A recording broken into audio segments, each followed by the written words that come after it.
सो अब बात करेंगे यूजीसी नेट आंसर की डिस्कशन पेपर 2 कंप्यूटर साइंस के लिए। तो जो बच्चों ने कंप्यूटर साइंस का पेपर 2 अटेम्प्ट किया था उन बच्चों के लिए ये बहुत ही अच्छा सेशन है। आप इसको लास्ट तक देखिएगा। और स्टार्ट करते हैं। सबसे पहला क्वेश्चन डिस्कस करते हैं। तो यहाँ पे मैच द कॉलम में हमारे पास है पहला question, that is list 1 and list 2 को मैच करना है। तो यहाँ पे representation of bits, physical address, logical address, segmentation and reassembly. तो इसका करेक्ट आंसर क्या होगा हमारा? Option number 2। Okay, so this will be the correct answer. So representation of bits कहाँ होता है हमेशा? This is concern with the physical layer. Okay, and next हम बात करें फिजिकल एड्रेस की, तो वो हमारा कहाँ होता है? डेटा लिंक लेयर पे। लॉजिकल एड्रेस हमारा किसको रिप्रेजेंट करता है? तो it is going to represent the network layer, and last one segmentation, that is come into the transport layer. Next बात करें, arrange the following steps in the file handling in C in the correct order. So correct order क्या होता है? सबसे पहले हम open the file, then after that check for error, then definitely read from the file to the file and close the file. तो इन चारों में क्या होगा करेक्ट ऑर्डर हमारा अगर हम देखना चाहें? तो correct option would B option number 3। Okay, so that is the correct option. Next बात करें, arrange the given steps required for the direct memory transfer in the correct order. So DMA का मतलब क्या होता है कि कंट्रोल DMA के पास होता है और DMA is going to transfer the control and to the input output devices से ये कम्युनिकेट एस्टेब्लिश करता है, तो without the intervention of the CPU. तो सबसे पहले DMA क्या करता है? CPU से एक्नॉलेजमेंट रिक्वेस्ट लेता है और बस का कंट्रोल अपने पास लेता है, उसके बाद ये ट्रांसफर करता है रिक्वेस्ट को। सो करेक्ट ऑर्डर क्या होगा इसमें? Initiate DMA request transfer, transfer data directly between the peripheral and memory. Next, process grant DMA control over the bus. And last option क्या है? DMA controller completes data transfer and signal completion. So correct option इसमें क्या होगा? Option number 2. Okay, so this is the correct option. Next हमारे पास कुछ passage based question थे जिसमें artificial neural networks के ऊपर पैसेज गिवन था। तो this is the complete passage. I hope you have gone through this passage. तो इसका हम क्वेश्चन पढ़ेंगे और उसका आंसर देखेंगे कौन सा क्वेश्चन का क्या आंसर है। तो सबसे पहला, what is the role of back propagation algorithm? So back propagation algorithm का रोल क्या होता है? तो that is to reduce the error. So that is the correct answer. Next बात करेंगे आर्टिफिशियल न्यूरल नेटवर्क्स में हमारे पास अगला क्वेश्चन क्या पूछा था? Which of the following is are the application areas of artificial neural networks? तो सबसे पहले हम देखेंगे क्या होगा इसका करेक्ट आंसर क्या होगा? ऑप्शन नंबर इसमें हम क्या देख सकते हैं? Natural language processing, image processing, pattern recognition and speech recognition. तो इसका करेक्ट आंसर क्या होगा हमारा? Option number 4, that is speech recognition. Okay, next बात करें, which of the following layers may be more than one in numbers? Okay, so based on this passage it has been asked in this question. So इसमें देखें, input layer, hidden layer, output layer and physical layer. So क्या होगा इसका correct answer? So option number 2, that is hidden layer. next question same passage पे है। तो artificial neural networks are inspired by quantum mechanics, human brain neural network, computer hardware architecture, genetic algorithm. तो इसका अगर हम बात करें तो करेक्ट आंसर क्या होगा आर्टिफिशियल न्यूरल नेटवर्क्स के लिए, इस ऑप्शन के लिए, इस क्वेश्चन के लिए? तो that is human brains neural network. Next बात करें, अगेन सेम पैसेज पे हमारे पास क्वेश्चन है, what is the role of weights in artificial neural network? तो वेट का क्या काम होता है इसमें? तो देखें इसका करेक्ट आंसर क्या होगा? Option number 2, to adjust and improve the network performance. Okay, next बात करें, नेक्स्ट एक और पैसेज हमारे पास पूछा गया था क्वेश्चन पेपर में, that is on bankers algorithm. Okay, so that is on bankers algorithm. Okay, so bankers algorithm हम नॉर्मली भी डेडलॉक्स में पढ़ते हैं। बैंकर्स टू रिकवरी के लिए होता है हमारे पास, to avoid that deadlock avoidance का पार्ट होता है ये। सो यहाँ पे मेंशन है ऑलरेडी, डेडलॉक अवॉइडेंस मेथड है ऑपरेटिंग सिस्टम्स के अंदर। तो इसके ऊपर पैसेज के ऊपर काफी क्वेश्चन पूछे गए थे। So let's see first question. What information is used to determine if the resource request can be granted? Okay, यहाँ पूछ रहा है क्या इंफॉर्मेशन यूज होगी if resource request can be granted? अगर हम ग्रांट करते हैं तो क्या इंफॉर्मेशन रिसोर्स होगा? तो करेक्ट आंसर क्या होगा इसका क्वेश्चन नंबर 9 का? तो that is what available resources and current allocation of each process. Next move करें, सेम पैसेज पे नेक्स्ट क्वेश्चन आया है हमारे पास, what is the primary goal of bankers algorithm? Bankers algorithm का प्राइमरी गोल क्या है? तो इसका करेक्ट आंसर क्या होगा? Option number 1 to allocate resource optimally. Okay, तो इस तरीके से रिसोर्स एलोकेट करना है सो दैट कि इसका डेडलॉक सिनेरियो ऑकर ना हो. That is the correct answer. Next, bankers algorithm के ऊपर एक और क्वेश्चन आया हमारे पास. Which of the following is not a requirement for bankers algorithm to grant the resource request. Okay, so it is asking about is not a requirement for banker algorithm. तो कौन सा रिक्वायरमेंट नहीं है exam में. तो क्या होगा इसका करेक्ट आंसर. तो that is correct answer is option number 4. The process must be only one requesting post. This is not correct.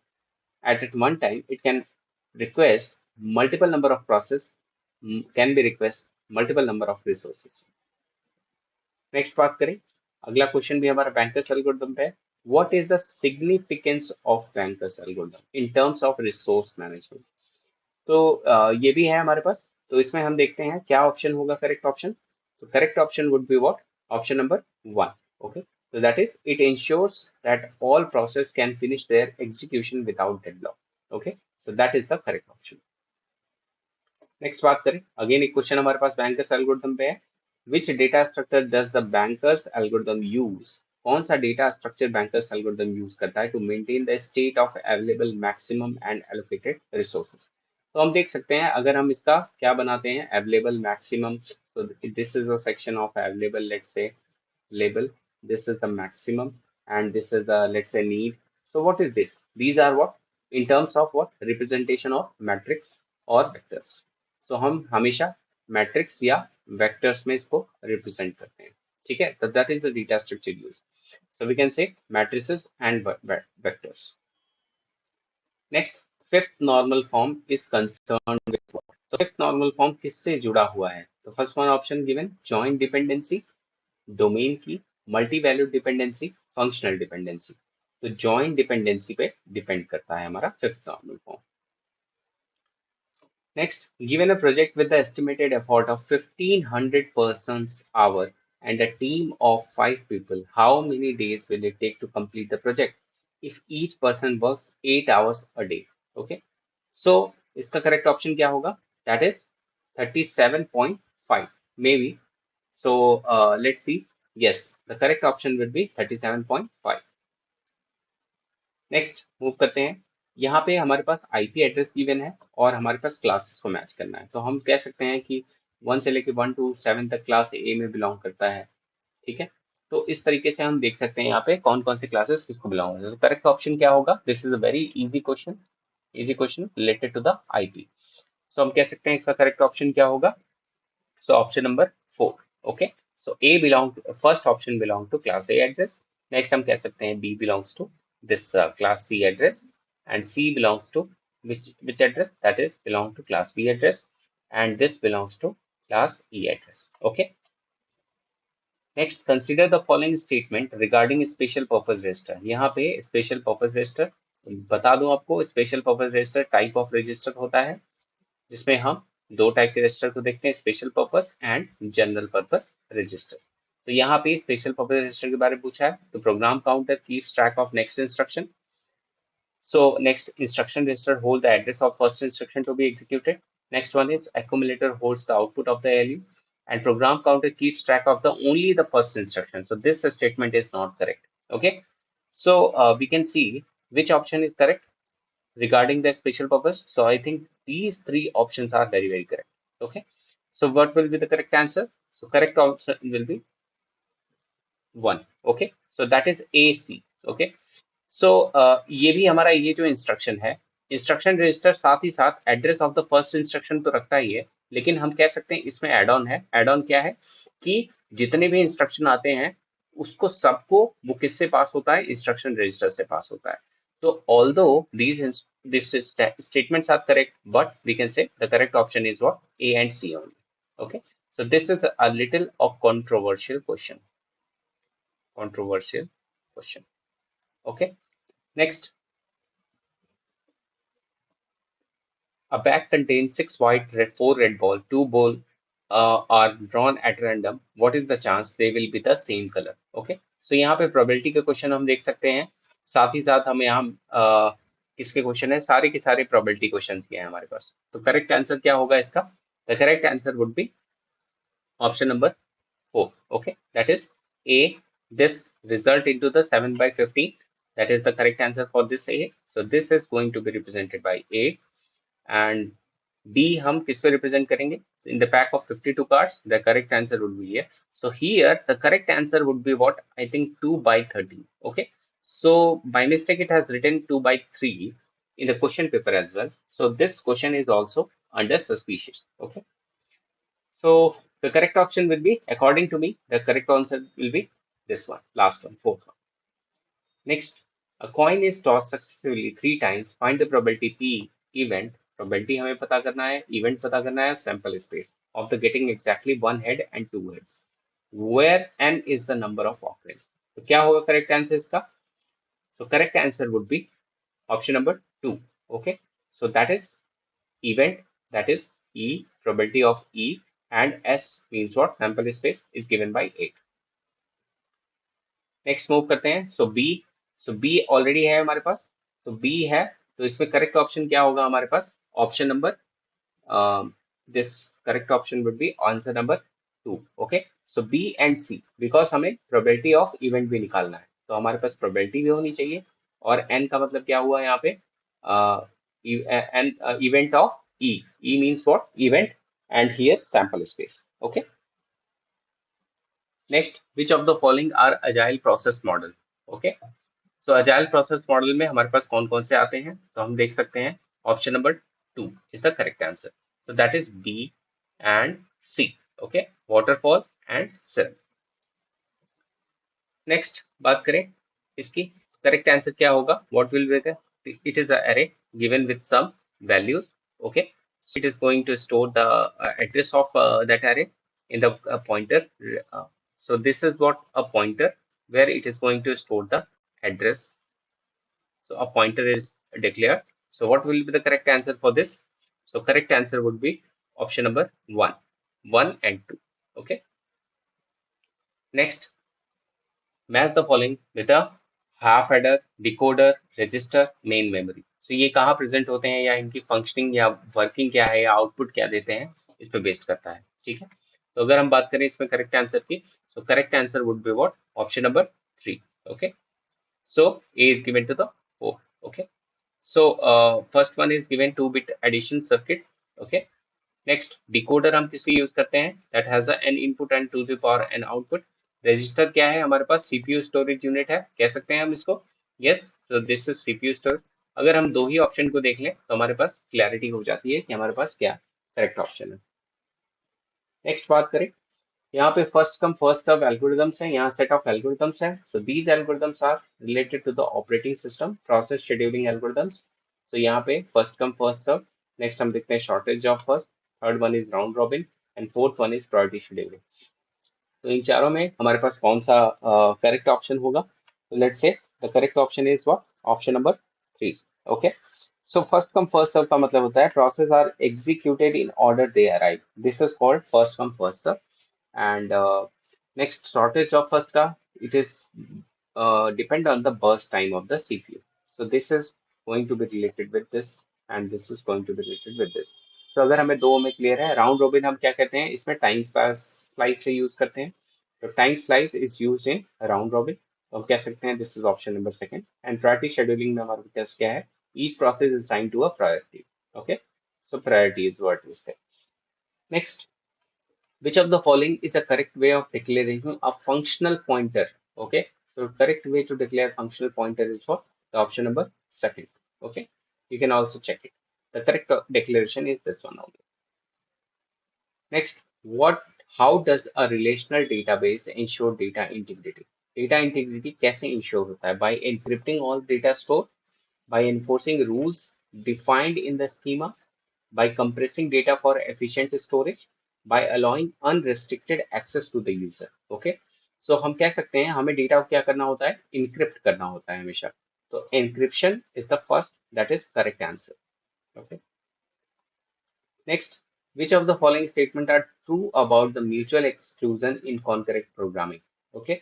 So यहाँ पे म्यूचुअल एक्सक्लूजन का मतलब क्या होता है? अगर कोई प्रोसेस क्रिटिकल सेक्शन में एग्जीक्यूट कर रहा है तो वो किसी और प्रोसेस को अलाउ नहीं करेगा अपने क्रिटिकल सेक्शन में एग्जीक्यूट करने के लिए. तो हम क्या कह सकते हैं? यहाँ पे सिंक्रोनाइजेशन होता है. इसमें हम सेमाफोर वगैरह का यूज करते हैं, like waits and signal. Okay, so these two are the semaphore variables which are used for processes synchronization. So यहाँ पे करेक्ट ऑप्शन क्या होगा म्यूचुअल एक्सक्लूजन की अगर हम प्रॉपर्टी देखें, हर एग्जाम्पल को अगर हम ध्यान से पढ़ें, तो करेक्ट ऑप्शन इसका क्या होगा, option number 1, that is A B and C. So A B and C. So last option देखते हैं क्या है, mutual exclusion multiple process to access critical section. कभी भी मल्टीपल प्रोसेस को एक्सेस नहीं करने देता क्रिटिकल सेक्शन में. So this is what the correct answer. Next, which of the following statement about pointers in C are true? यहाँ pointers in C का concept है. Pointers के ऊपर question पूछा है. Pointers can be used to access array elements. Pointers can store the address of another pointer. Pointer are automatically dereferenced in expression. Pointers cannot be used to access structure members. Okay, so correct answer क्या होगा इसके अंदर अगर हम देखें, तो correct answer would be option number 2, that is pointers can be used to access array elements, and second, pointers can be stored the address of another pointer. Okay, next, in software configuration management, what is the primary purpose of version control? Version control का primary purpose क्या है? To control the changes made to the software, to document user requirement, to estimate project cost, to design the software architecture. तो यहाँ पे हम क्या देख सकते हैं, ऑप्शन नंबर 1 एंड 2 है यहाँ पे. सो 28 का हमारा करेक्ट ऑप्शन क्या होगा, to control the changes. Okay, जो भी चेंजेस हो रहे हैं उसको कंट्रोल करना. नेक्स्ट बात करें, arrange the following language of classes in ascending order according to their excessive power. Okay, so बात करें इसमें क्या क्या ऑप्शन दिए हुए हैं, context free languages, context sensitive languages, regular languages, unrestricted grammars. Okay, तो यहाँ पे चारों ऑप्शन अगर हम ध्यान से देखें तो हमारे पास करेक्ट ऑप्शन क्या बनता है, तो correct option for this is option number 1. Okay, so सबसे पहले क्या आते हैं, रेगुलर लैंग्वेज, उसके बाद कॉन्टेक्स्ट फ्री लैंग्वेज, उसके बाद हमारे पास कॉन्टेक्स्ट सेंसिटिव लैंग्वेज, उसके बाद अनरेस्ट्रिक्टेड ग्रामर्स. नेक्स्ट बात करें, let P is a proposition which is denoted by it is hot day and Q be the temperature of is 48 degrees Celsius, that is given by Q. Okay, so write in simple sentences the meaning of negation of P and negation of Q. So it is always inverted, means it is negation of P means what, not is included, also in Q not is included, and in between and is there, that is what we called as a conjunction. इसको हम क्या बोलते हैं, conjunction. So correct answer अगर हम देखें तो it is neither a hot day nor temperature is 48 degrees Celsius. So third option will be the correct option. Okay. Next move करते हैं. In IPv4 addressing, a block of address can be defined as X, Y, Z, T, or N, in which X, Y, Z, T defined one of the address and or N defined the mask. Okay. तो यहाँ पे IP address और उसकी masking के related question है. यहाँ पे next thing क्या है, the first address in the block can be found by setting the right most 32 and which two zeros. Third option हमारे पास क्या है, address of the class C is used in multicast communication. There are 5 classes in IPv4 address, and last one is what, supernetting combines several networks into one large network. Okay, so correct option इसमें क्या होगा हमारे पास, so the correct option would be option number 2. Okay, so A, B, D, and E. These are the 4 correct options. What is SQL primarily used for in the context of relational database? Relational database में हम SQL क्यों use करते हैं? That is what the question is asking. To design user interface, to create and manipulate databases, to display data on the web pages, to format printed reports. तो हम कह सकते हैं to create and manipulate databases. So second is the correct answer. Next, find the correct sequence of the storage devices in ascending order based on their access time. Access time के हिसाब से है. तो यहाँ पे अगर हम बात करें तो रजिस्टर सबसे कम एक्सेस टाइम लेता है, मैग्नेटिक डिस्क उसके बाद उसके बाद हमारे पास मेन मेमोरी का है उसके बाद. But the question is asked in different pattern. So this is 33 question is what, a little controversial question. Controversial question. So controversial इसलिए कह रहा हूं मैं क्योंकि इनका ऑर्डर नहीं है. ठीक है, एक्सेस ऑफ टाइम का। तो लेकिन इसको अगर हम डिक्रीजिंग ऑर्डर में भी देखें तो करेक्ट ऑप्शन हमारे पास जो अवेलेबल ऑप्शन है उसके हिसाब से अगर हम देखें तो करेक्ट ऑप्शन हमारा क्या होगा, option number 4। Okay, so it is given in reverse order, that is magnetic tapes, after that optical disc, after that magnetic disk, after that main memory, and then registers. Okay, next, arrange the following step of feature drive development process in the correct sequence. Okay, so यहाँ पे develop an overall model, build by feature, plan by feature, design by feature, build a feature list. Okay, so इसमें सबसे पहला हमारे पास correct option इसमें क्या होगा, तो FDD की बात करें तो इसमें क्या प्रोसेस करेक्ट सीक्वेंस होते हैं, तो हम कह सकते हैं option number 2, that is first one is what, develop an overall model. Then हम बात करते हैं build a feature list, after that C plan by feature, and after that D design by feature, and last one is build by feature. So correct option would be option number 2. Next बात करें match the following, unit testing, integration testing, system testing, acceptance testing. So system को हम whole testing में ले आते हैं, पूरा system test करने के लिए। इंटीग्रेशन में डिफरेंट कंपोनेंट्स को एक साथ कंबाइन करके हम टेस्ट करते हैं। यूनिट टेस्टिंग हम क्या कह सकते हैं, basic testing, that is a single component at a time. तो अगर इस कंडीशन को हम देखें, इन तीनों कंडीशन को, तो करेक्ट आंसर हमारा क्या होगा, option number 2। Okay, so unit testing it is given to testing individual components. Okay, so that I told already. Next बात करें हम, which of the following are typical activities in the software process life cycle. Okay, software process life cycle में हम क्या देखते हैं, typical activities हमारे क्या क्या हैं। तो out of all given option, what are the option, requirement analysis, system design, code refactoring, deployment, substructure। तो यहाँ पे हम देख सकते हैं सबसे करेक्ट आंसर क्या होगा हमारा, सो the correct answer would be option number 3। Okay, that is A, that is what, requirement analysis. Next हमारा क्या है, system design, and last one हमारा क्या होगा, deployment. Okay, so these two terms are not included in that. Next, arrange the following steps in proper sequence for the process of training a neural network. Okay, so यहाँ पे हमें sequence में इसको arrange करना है। Sequence पे arrange करेंगे तो यहाँ पे क्या क्या ऑप्शंस अवेलेबल हैं, let's see the options. So weight initialization, feed forward, back propagation, loss calculation, weight update. So correct option इसका क्या होगा, so the correct option would be first option, that is A B D C E. So A B D C E. Okay, so this is the correct sequence. Next बात करें, list 1 and list 2 हमारे पास है। तो इसमें हम देखेंगे paging, LRU, C scan, virtual memory, ये क्या रिप्रेजेंट करते हैं या इनकी कैरेक्टरिस्टिक क्या रिप्रेजेंट करती है। ठीक है, तो पेजिंग हम लॉजिकल टू फिजिकल मैपिंग के लिए यूज करते हैं। नेक्स्ट लीस्ट रिसेंटली यूज है हमारे पास। तो अगर हम इन प्रॉपर्टीज को अगर ध्यान से देखें तो हमारे पास कौन सा ऑप्शन बनता है, so for question number 38, that is the correct answer is what, option number 2. So paging is used for what? Logical to physical mapping. LRU is used for what? AVIX least recently used page. Next, circular scan. So this is used in disk scheduling algorithms. So this is what? Circular disk access. So that is going to be this circular disk access. And virtual memory की अगर बात करें तो it is going to extend the physical memory. So next move करते हैं, in a graph, let G is a V undirected graph with L edges.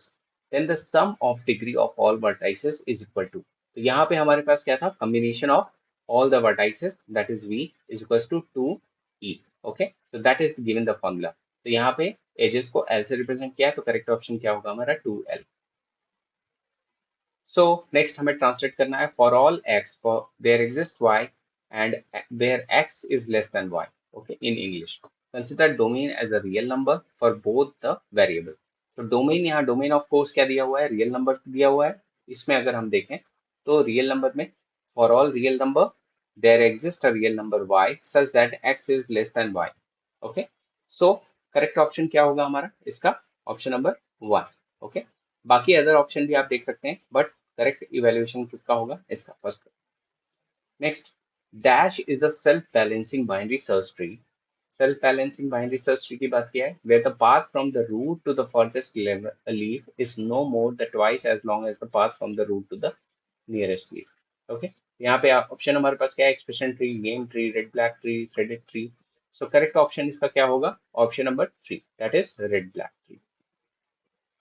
Next, Arrange the following stages of parsing in correct order as they typically occur in the compilation process. So हमें ऊपर से compiler में हमारे पास ऊपर से नीचे तक कहाँ क्या क्या स्टेजेस आते हैं वो हमें देखना है। तो सबसे पहले लेक्सिकल एनालाइजर आता है, उसके बाद सिंटेक्स एनालाइजर, फिर सेमेंटिक, फिर इंटरमीडिएट कोड, उसके बाद हमारा आता है कोड ऑप्टिमाइजेशन। ओके, सो हम कह सकते हैं अगर इस सीक्वेंस को देखें तो करेक्ट ऑप्शन हमारे पास क्या होगा, option number 2। Okay, so next बात करें, consider the grammar. This is a given grammar and here what we are having x y z as the terminals and t q r s are the non terminals. So हमें क्या पूछा है, follow set of non terminals of r. So correct option क्या होगा इसमें? So अगर हम इसका follow निकालें तो follow मतलब क्या होता है, just आगे वाला term क्या follow कर रहा है, whether it is terminal or non terminal, and according to that we need to find. तो correct option इसमें क्या होगा, that is option number 3, z and x. Okay. So this is what the part 1 for the technical computer science student, and इसका अभी हमने part 1 में कुछ questions को डिस्कस किया है, ऑलमोस्ट 43 क्वेश्चंस हमने डिस्कस किए हैं इसमें। इसके नेक्स्ट पार्ट में हम बाकी सारे क्वेश्चंस डिस्कस करेंगे और प्रॉपर देखेंगे उसका कैसा एनालिसिस है। तो अगर आप पहली बार ये वॉच देख रहे हैं यहाँ पे हमारे चैनल को, तो प्लीज सब्सक्राइब करें, शेयर करें अपने फ्रेंड्स से, सो ज्यादा से ज्यादा लोग अपने आंसर्स को मिला सकें और ज्यादा से ज्यादा अपने मार्क्स को कैलकुलेट कर सकें। Okay, so this is it for today's session. Thank you so much for watching. And मैं फिर से जुड़ूंगा आपके साथ इसका पार्ट 2 के साथ, और अदर यूजीसी नेट वीडियोस के लिए भी आप इसको चैनल को सब्सक्राइब कर लें। मैं क्वेश्चन प्रैक्टिस, कॉन्सेप्ट रिवीजन सबके लिए आपके लिए अलग अलग वीडियोस बनाता रहता हूँ। तो thank you so much for watching. मैं फिर से आपके साथ जुड़ूंगा। Thank you.